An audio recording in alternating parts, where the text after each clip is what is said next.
Hi everyone. இலங்கை பூராகவும் இனம் மதம் மொழி பிரதேசம் கடந்து ஒருவருக்காக குரல் கொடுக்கப்பட்டிருந்தது.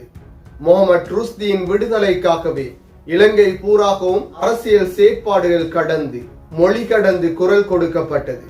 அந்த குரலுக்கு வெற்றியாக இன்று முகமது ருஷ்தி விடுதலை செய்யப்பட்டிருந்தார். ஒரு ஸ்டிக்கர் ஒட்டியதற்காக கைது செய்யப்பட்டதுடன் பாதுகாப்பு அமைச்சரின் அனுமதியுடன் 3 மாதங்கள் சிறையிலே அடைக்கப்பட்ட நிலையிலே இன்று விடுதலை செய்யப்பட்டுள்ளார்.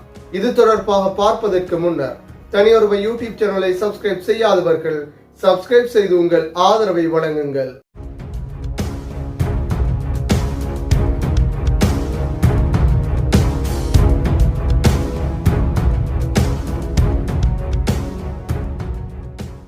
கடந்த மார்ச் 22 கொழும்பிலே வைத்து முகமது ருஷ்தி கைது செய்யப்பட்டிருந்தார்.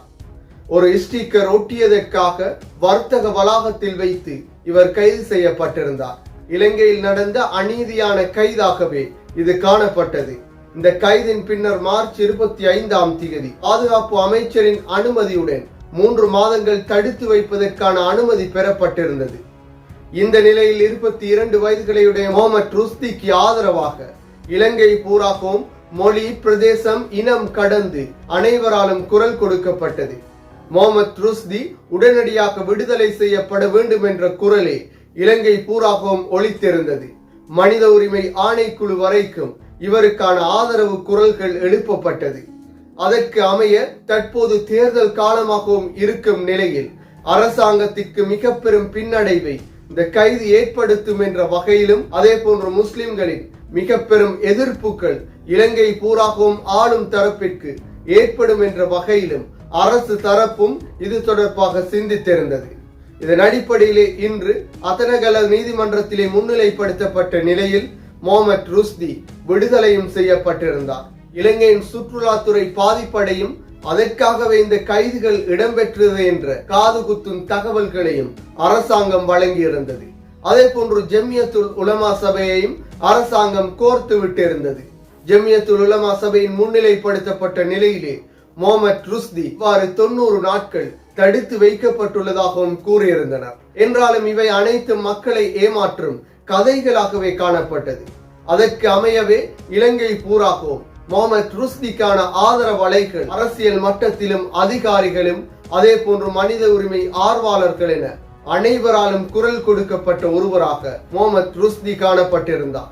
1000 குற்றவாளிகள் தப்பித்தாலும் ஒரு நிரபராதி தண்டிக்கப்படக்கூடாது என்பதை போன்று ஒரு நிரபராதியே இவ்வாறு கைது செய்யப்பட்டு விளக்கமறியலிலும் வைக்கப்பட்டிருந்தார். 22 கைது செய்யப்பட்ட நிலையில் 15 நாட்களையும் கடந்து இவர் சிறையிலே அடைக்கப்பட்டிருந்தார்.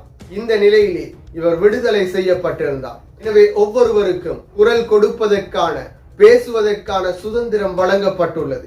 அதிலும் மனித உரிமை மீறல் நடைபெறும் நாட்டிற்கு எதிராகவே இந்த ஸ்டிக்கர் ஒட்டப்பட்டுள்ளது. ஒரு நாட்டிற்கு ஆதரவாகவே இந்த ஸ்டிக்கர் ஒட்டப்பட்டுள்ளது. எனவே இந்த நிலையில் அவர் எந்த விதமான தவறான செயற்பாடுகளிலும் ஈடுபடாத நிலையிலே இவ்வாறு கைது செய்யப்பட்டிருந்தமையும் குறிப்பிடத்தக்கது. எனவே இவ்வாறான நிலையில் இதன் பின்னர் இவ்வாறான கைதுகள் இடம்பெறக்கூடாது என்பதே அனைவரின் எதிர்பார்ப்பாக காணப்படுகின்றது.